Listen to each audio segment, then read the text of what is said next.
Identifying The king of cakes. Chopper for the win. G'day guys, welcome back to Cakes by Chopper. Today we have Simba from The Lion King.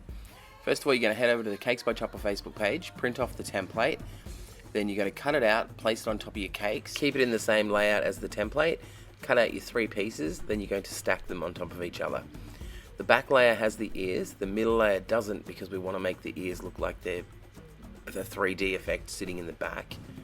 And with the nose, you're going to trim out the eye pieces and mark out where they go so you get his snout. Once you carve that down, you can take half of it off from the sides, and then you're going to trim the forehead down so it rounds off to his head, and then cut 1/3 of his nose off on an angle so it's raised at the front, and then trim that down nicely so it sits flush with all the rest of the angles from his cheeks. Trim it off till you're all happy, then you can fill the cake with whatever flavouring you like. This is a boysenberry flavoured cake with a strawberry buttercream. I just used some flavouring to add those into the cake and the buttercream, so it's up to you what you choose. Give it a crumb coat, put it in the fridge and let that set ready for your fondant. The reason we put it in the fridge is when you put the fondant on, if you need to readjust it, you can just peel it straight back off and there's very little mess on your fondant. When you start smoothing down, work from the nose down around the edges, pushing out any air bubbles. This cake's very easy to trap air bubbles, so make sure you work quickly to get that down before the fondant starts to harden. Cut away all the excess, remove and clean up the bottom. You don't have to be too particular about this because we are going to line it off. Using some of the excess fondant, you can smooth it over, which I like to call buffering, which smooths it out nicely and helps the cake get a nice clean finish. Now, using some lighter cream coloured fondant, I put that on his cheeks, I guess you'd call them, and then the bottom of his jaw, and made it look a little bit furry by adding some indents. Then I used a light brown for the backs of his eyes.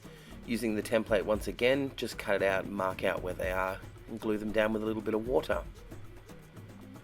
Underneath his eye, he has like a lighter piece, which is the same colour as his snout and chin. Just cut them off the template, measure them out, and then place them on, as well as the brown parts on the inner parts of his ear. Then I used some of the light pink to put on his nose, and then use the paintbrush to indent where his nostrils are. And I changed the look of the template because I like the idea of his mouth being open, so I just put a little bit of a smile and then worked in some teeth later on. Now, using the template, I cut out the shape of his eyes and placed them on and shaped them so they looked fine. They need to sit flush with the lighter pieces underneath. Now, to add on the darker brown on the outside of his ears, I used the back of the sculpting tool to make it a little bit wiggly and bent, because it does have this sort of furry look at the side there.